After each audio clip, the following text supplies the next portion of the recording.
민주당의 정책위의장을 하고 있는 진성준 의원이 이제 강하게 밀어붙였던 것이 금투세 논쟁 아닙니까?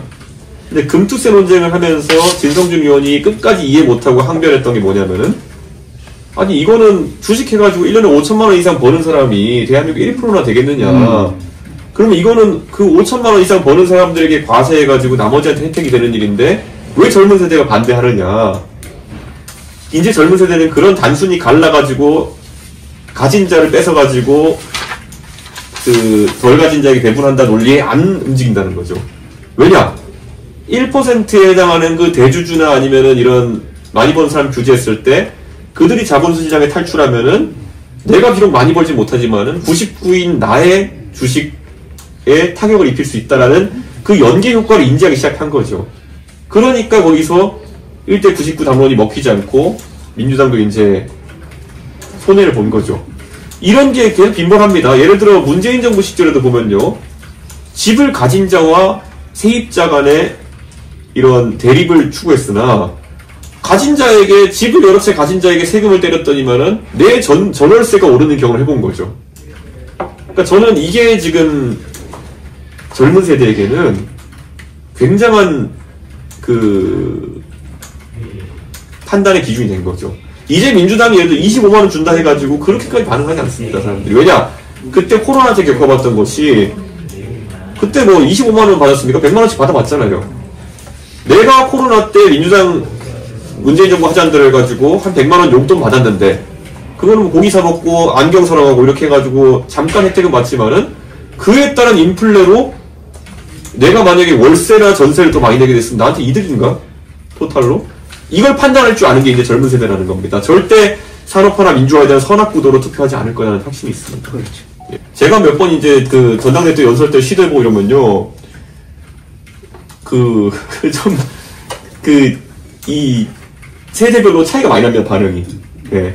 그래가지고 뭐 좀 나이가 있으신 분들은 시원하게 얘기해라. 이렇게 얘기합니다. 시원하다는 말이 좋아하지. 예. 시원하다는 말이 저는 이제 굉장히 가장 저한테 꾸준히 기대하는 게 뭐냐면은 이재명 욕박하라 뭐 이런 거거든요. 그렇죠. 예. 근데 그거는 제가 정치인을 봤을 때 이게 무슨 이재명 욕박하라는 가장 저급한 그 메시지 투사 방식인데 그거를 강제하거든요. 그러니까 저는 그런 게 좀 바뀌어야 된다 이런 생각을 하고요. 저는 인문 소양이나 이런 걸 너무 강조하는 건 또 너무 또 엘리트주의일지 모르겠지만은 윤석열의 가장 큰 문제를 제가 봤던 게 뭐냐면요. 이 사람은 군주론만 읽은 것 같습니다. 예. 이제 우리가 이제 봐야 될 게 뭐냐면 군주론은 마키아벨리는 군주가 아닙니다. 그렇기 때문에 본인이 군주란 권력을 잡기 위해서 어떻게 행동해야 되고 그것을 유지하기 위해서 어떻게 행동해야 되느냐에 대해서 본인이 비경험자 관점에서 참모적 관점에서 쓴 거거든요. 이래야 된다.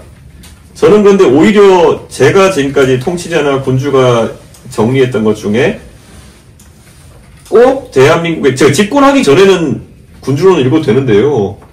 집권하고 난 다음에는 하루에 한 번씩 매달 좀 봤으면 좋겠는 게 뭐냐면 오히려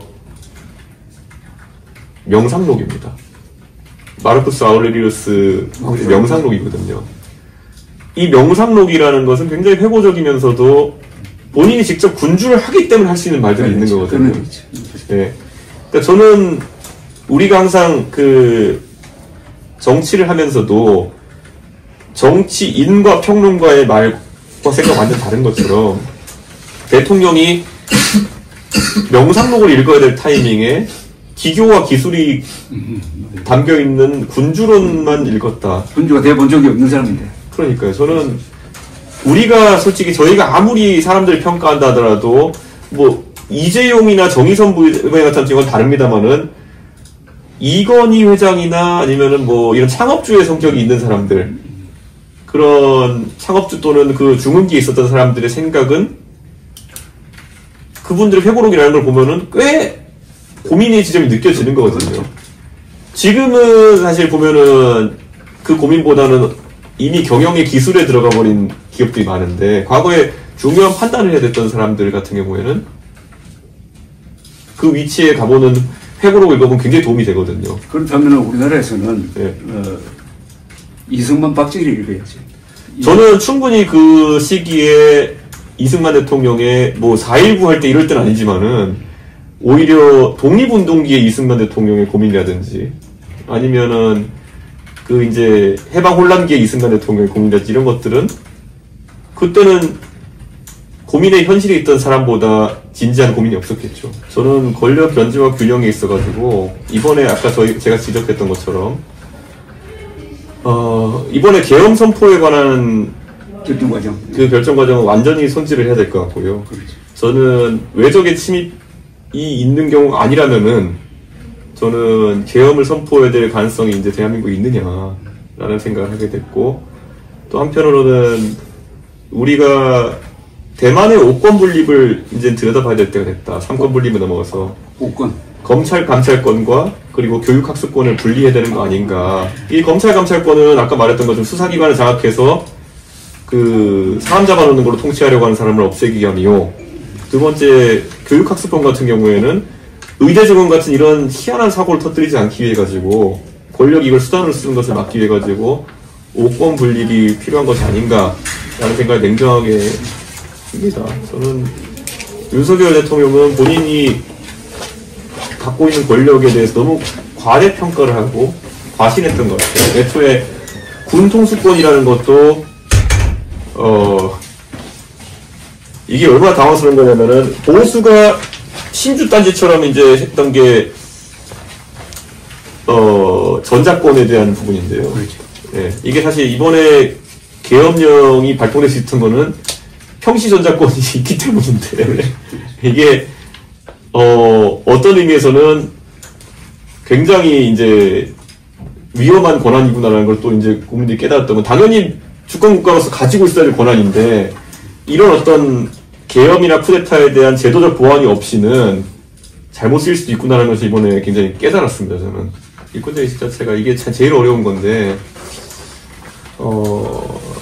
국가와 정치권의 역할에 대해서도 한번 잘 규정해 볼 필요가 있는 게 우리나라는 아까 관료주의와 더불어 가지고 나라님이 많은 우리 문제를 해결해 줄 것을 기대하는 문화가 아직 존재하고 있어요. 그래서 그 나라님을 뽑는 권한을 놓지 않으려고 하고 그게 대통령 문제가 유지되는 이유고요. 우리는 선출된 랑을 계속 뽑고 있는 겁니다. 뽑히고 나면 뭐 보수 세력은 특히 무지성적으로 이제 그 왕을 중심으로 대동단결하고 그래서 저는 이 구조 자체가 깨지려면은 이 반인 반신의 위치에서 끌어내리는 작업이 시스템적으로 있어야 되는 거고요. 아까 말했던 5권 분립이나 이렇게 좀 권력 분산시키는 방법으로.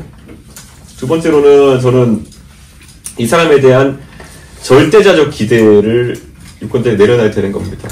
네. 우리 민주주의 사회에서 지도자를 뽑는다는 것이 이 사람이 전지전능해서 나의 모든 삶의 문제를 한방 해결해 줄 수 있을 거라는 기대 자체가 있으면은 맹목적인 추정과 그 다음에 그 잘못했을 때 아주 극하게 식어버리는 이 탄핵까지 가는 일이 계속 반복되는 겁니다. 저는 굉장히 안타깝다 보고요. 저는 윤석열 대통령의 또 다른 구조적인 문제보다는